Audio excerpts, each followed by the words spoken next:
Hi, in this video I want to talk about the Android activity lifecycle in some detail. So let's get started. An activity can be in one of 6 states throughout its lifecycle. It can be in what we call the created state, where the activity has been created, but it is not yet visible. The started state, the activity is actually in the process of being displayed. It's only partially visible, but the activity itself is started. The resumed state, the activity is fully visible and it can be interacted with. The paused state, in which the activity is only partially visible. The stopped state, in which the activity is invisible, completely covered up by another activity or completely off the screen, and it may be either restarted or destroyed at this point. And the destroyed state, the activity is no longer in memory. So along with each of these states, and even with another kind of substate, there is a method that gets called to get us into this state. So these methods are shown here. OnCreate, and the method names kind of go with the state that they're going into. OnCreate is called, and then when OnCreate is done, we're in the created state. Then OnStart is called, finishing up with the started state, and so on and so forth. OnResume for resumed, OnPause for paused, OnStop for stopped, and then there is another method here that I neglected to mention. OnDestroy is called when we're going into the destroyed state, but typically we do very little by overriding OnDestroy, and we'll talk about that in a little bit. Now, stopped is kind of a strange state, because stopped, we can do one of two things. We can either restart the activity, or we can destroy the activity. Well, it all kind of depends on what happens while we're in resumed when we're interacting with the activity. For example, if the user presses the back key and stops the application, what we would think of as closing the app, then we go from pause, stop to destroyed, fairly rapidly actually.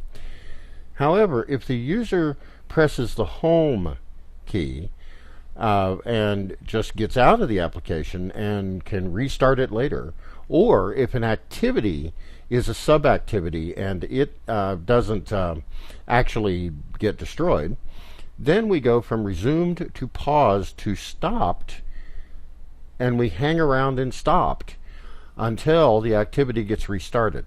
If the activity gets restarted, then 2 methods are called. First, we have OnRestart, followed by OnStart, and these are shown here in this chain, going back to started, and these are called in very rapid succession. And then we're in started, the activity is becoming visible again, and finally OnResume is called, resulting in activity sticking around again, being fully interactive in the resumed state. So these lifecycle methods that we just discussed, OnCreate and so forth, are called before the corresponding state is entered. We can override these, and we should override these, to perform various functions. OnCreate is a great place, it's the canonical place, let's say, to bind control IDs to properties or local variables, or however we want to handle that, and load up any information needed at the start of the activity, or set properties in our activity class itself, or do all that kind of startup stuff. OnResume and OnPause kind of go together. On pause, we're going to be saving any kind of state information that we want the next time the activity might run. On resume, we're going to be restoring that state information. We can also save files, we can close connections to databases, we can do a lot of good stuff in OnPause that we undo in OnResume. The reason we use OnPause and not OnStop is that OnPause gives us a lot of time to do stuff.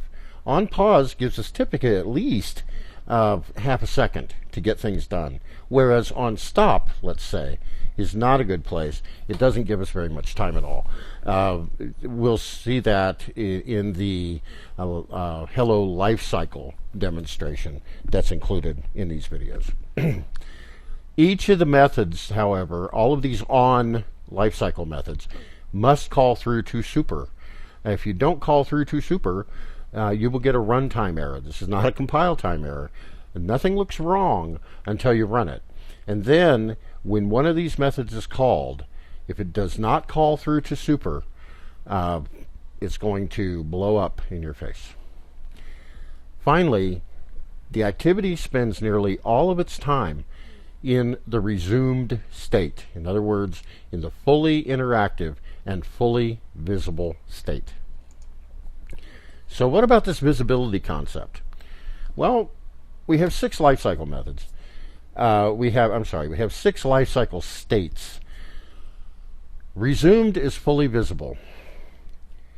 Paused and started, those 2 states, are partially visible. Started is partially visible because it's coming up. Paused can be partially visible for one of 2 ways. First of all, it could be going on to stopped. It could be becoming invisible. Or another activity could be partially obscuring it. And in that case, both, it will remain in the pause state.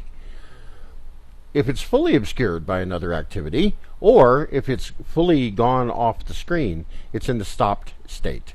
Stopped and started are, stopped and created are alike in this way. Created and stopped, they're both fully invisible. So if it's fully obscured by another activity, it's in stopped, and on pause followed by on stop will be called. If full visibility is restored, it returns to the resume state, and if it was in the stop state, on restart followed by on start followed by on resume will be called and will pass through that started state on our way to the resumed state. So we're going to have a short quiz. Don't worry, it's a very simple quiz, and I'm going to do the questions, and then in the next video I'll come back and do the answers. Question 1. What 2 states may an activity be in if it is only partially visible? So think about what I've talked about. Are these 2 states created and destroyed, created and resumed, started and resumed, or started and paused? Question 2. If an activity is fully visible, it must be in the blank state. Is that started, visible, resumed, or paused? Question 3. What method should be used to save information used in an activity that may be destroyed? On stop, on pause, on destroy, or on restart? In question 4, there are 3 errors in the following methods, and assume that the save data method exists. That's not an error in that on pause statement. So find the 3 errors in the following methods. Okay, so use your video playing pause and start functions to go through these, answer each question, and then I'll return very soon in the next video with the answers to our 4-question quiz. Thank you very much.